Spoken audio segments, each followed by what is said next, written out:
The road to sustained happiness is through disciplining your behavior.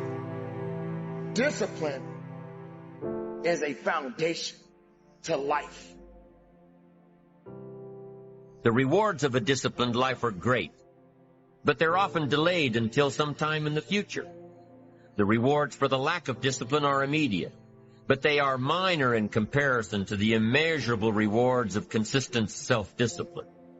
An immediate reward for lack of discipline is a fun day at the beach.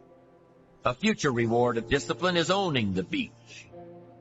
For most, we choose today's pleasure rather than tomorrow's fortune. The battle is actually in your head. You're not going to hear noises, you're not going to hear gunfire, you're not going to hear any explosions. It's not that kind of battle. What's in your head is weakness and laziness, and they're not attacking, they're sneaking around. They're poisoning the strength in your brain. Don't say you can't. Don't say this is going to happen. Don't quantify it and say, well, if I show up, this better happen. Just show up and put the work in. You know life is going to happen as long as you believe in you. You got the right mindset. You got the right attitude. We can make it happen. Stop wasting valuable time, knowing that if we begin to live our lives as if each day were our last, our lives will take on a whole new meaning. Here's a good question to ask. What other discipline could I begin that would open up a whole new expression in my life of turning imagination into reality?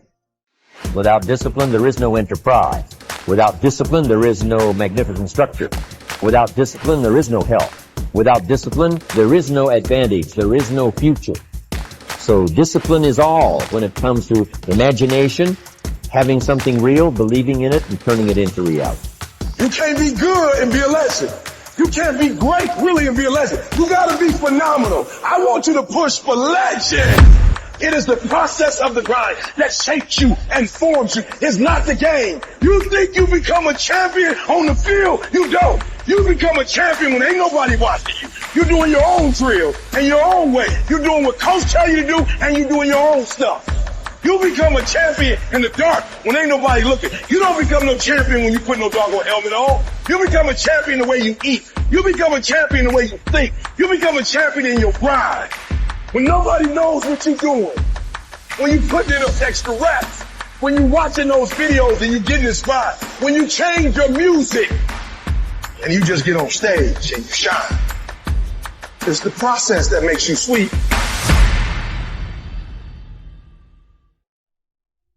Take a bit of a look at yourself and think about what's not so good that you could improve, that you should improve by your own standards, and that you would improve, and set yourself a little goal. Maybe you're not studying at all at your university, or maybe you're at work and you've got this stack of paper there, and you haven't looked at that damn stack for like a month, and you know that you should be, and you're bothering yourself at night because you're avoiding that. It's like maybe think, I've avoided that stack of paper completely for 1 month. I'm quite a coward when it comes to whatever snakes might be hidden in that stack of paper. How about tomorrow I just put that stack of paper in front of me on my desk and I glance through it for 15 seconds. See if I can do that. It's like, well, you set yourself a goal of improvement. It's a humble goal because really, are you such a coward that the best that you can bloody well manage after a month of avoidance is 15 seconds of exposure to a stack of paper? It could easily be. You've been avoiding it, so you're obviously afraid of it, and so the situation could be that dismal and dire. And you might think, well, geez, it's no bomb to my ego. It's not fostering the strength of my ego to recognize in myself someone who could only withstand 15 seconds of exposure to that thing I'm afraid of. And so that's a form of humility too. It's like, there's things you could do to improve, and you know what they are.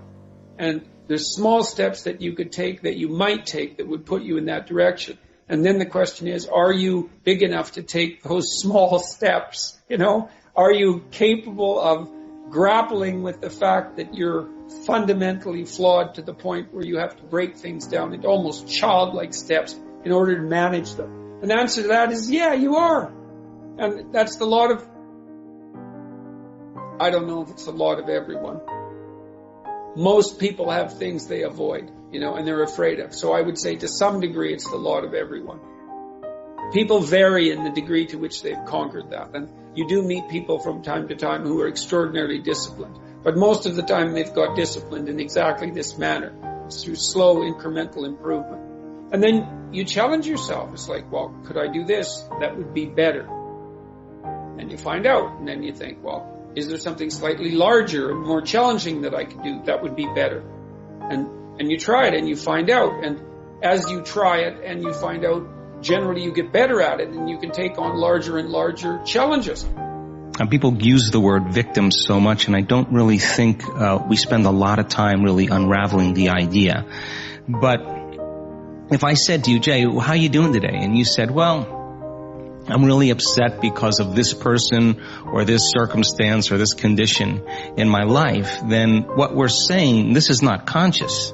This is an unconscious program. What we're saying is somebody out there is actually controlling the way I'm feeling and the way that I'm thinking. So if something out there is controlling your feelings and your thoughts, you're a victim to whoever, whatever that is. Now, here's the challenge. The challenge is when things go really well, then you are feeling really good. But when things aren't going very well, then you're feeling pretty bad. So then the end result of that is that many people then become unconsciously reliant on something out there to change how they feel and hear. But if they don't understand that they're creating reality all the time and they're living in lack, in unworthiness, in separation for their whole entire life, waiting for the event to happen to take away their lack or emptiness, well, they'll spend their whole entire life wishing, wanting, waiting, hoping. And so then that creates further separation from things changing. So then the idea then is to turn that battleship around. Is it possible then that the way you think and the way you feel can begin to produce effects in your outer world? Now, that isn't something that you swallow in one bite. It's a process of gaining knowledge. It's a process of practice. It's a process of experience. But once you start seeing those synchronicities, those coincidences, those opportunities that start to fall into place because you're experiencing change in your outer world, if you're doing the work, you're going to start paying attention to what you're doing inside of you that's producing the effect outside of you.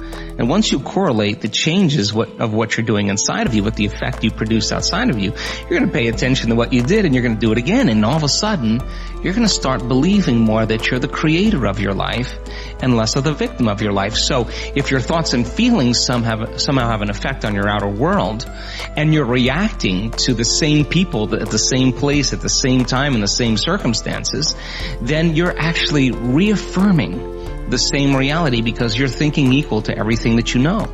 So that in order to change that, we have to begin to be greater than our environment. And a being is how we think and feel.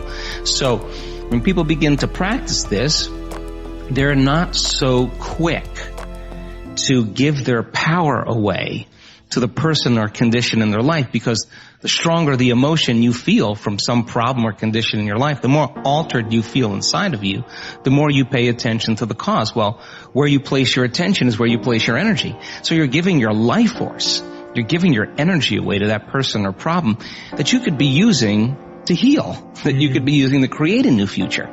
So then teaching people then how to self-regulate and find the present moment and settle their body down from those unconscious programs or those emotions that they're conditioned to. That's the work. And so then when you start lowering the volume to those emotions and you're doing the work and mastering yourself in some way, as you begin to change your emotional state, you're not going to be thinking about that person or problem, and you're going to begin to take your power back. And it literally begins to build a person's own electromagnetic field. Now, they have energy to heal. They have energy to create a new future.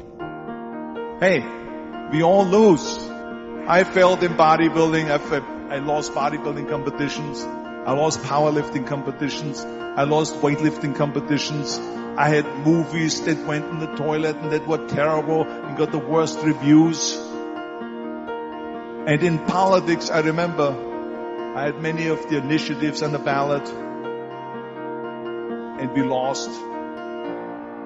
My approval rating in California went down to 28%, and then it went back up again, and I won again the governorship. So then you think, okay, well, I'm trying to make this decision. I'm going to go try to do something difficult. And isn't that terrifying? And then you think, yeah, but wait a minute. What's really terrifying is not doing it. I said that it can literally save your life. 85% of the American public, according to recent studies, are going to jobs that they hate, working on jobs that do not challenge them. This thing right here, really, man, you got to look.